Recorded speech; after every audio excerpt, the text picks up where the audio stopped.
It's my feel-good breakfast show. As we all know, 1 in 8 women will develop breast cancer over the course of her lifetime. But the biggest challenge is often how to deal with it when it comes, both psychologically and emotionally. Joining us in studio is MJ Jenkins, who is a representative of the American Cancer Society and also a breast cancer survivor who has written a book called Think No Pink, Your BFF Guide to Breast Cancer. MJ, very good to have you and good morning.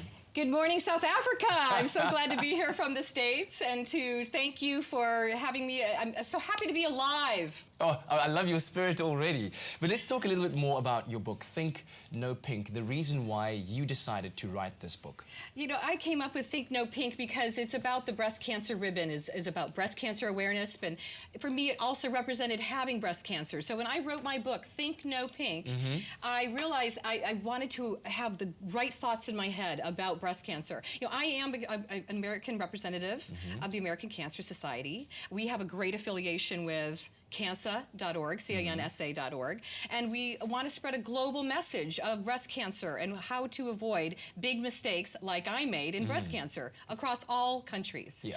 You know, cancer is not discriminatory of race, religion, or anything with breast cancer. Any woman can get it. 1 in 8 can get it. I am one of those 8. Yeah, and I know that in your book you also mentioned 3 particular mistakes that women make and that they should completely avoid. What are those mistakes? That's right. You know, I wrote my book because it's quick, it's short, and it's 3 big mistakes that women make with breast cancer. The first is allowing your midsections to bulk up.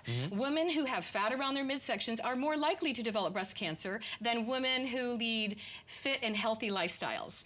The second mistake is not having early and often breast cancer screenings. You know, if I had not detected my cancer as early as I did, today I wouldn't be with you beautiful people, your gorgeous studio. No, today I would be dead.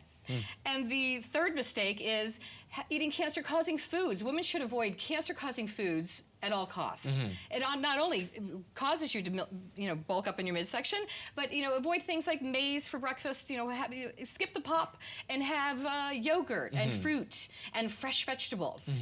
And so the 3 big mistakes led me into my book, where I came up with a quick, cute BFF formula to avoid and survive breast cancer. You said a BFF formula? BFF for best friend forever. Okay, I am your BFF for breast cancer, I guess you could call me. And the B stands for believe. You know, we talked about your mind over matter. Your mind having positive thoughts will really help save your life. It will help you survive, or it'll kill you. And the F in the BFF formula stands for feed. You need to feed your body good foods. We're going to talk about that in another segment with foods that cause breast cancer. Feed your body with, low glycemic, low sugars, because sugar feeds cancer. I was shocked with the kind of foods that cause cancer. Microwave popcorn, potato chips. I never knew those things I was eating. It's something you would never think. I never think it would cause cancer. So you need to learn about cancer-causing foods, which will be my next book in the spring called Zero Pink.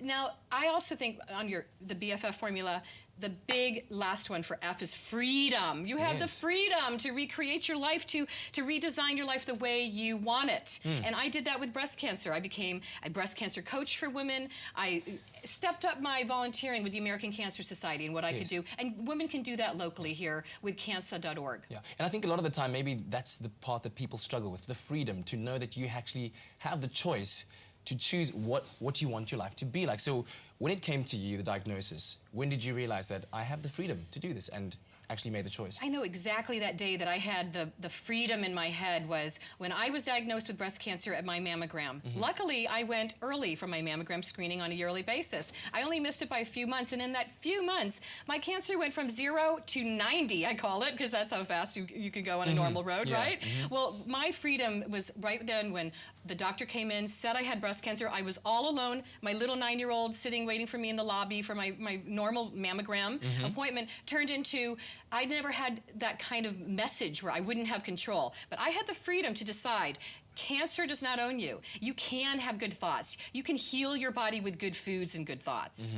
And that's when I decided right then and there, I had the freedom to recreate myself, completely change my career, and bring the message globally to women worldwide. To think no pink. There we go. Think no pink. And I would love you to go to my website, thinknopink.com. Well, thank you very much. I think that is a very, very inspiring message indeed that I think a lot of our viewers will take home with them. And for more details, of course, if you'd like to find out about MJ's book, Think No Pink, visit our Facebook page. That's Expresso Morning Show, SABC3.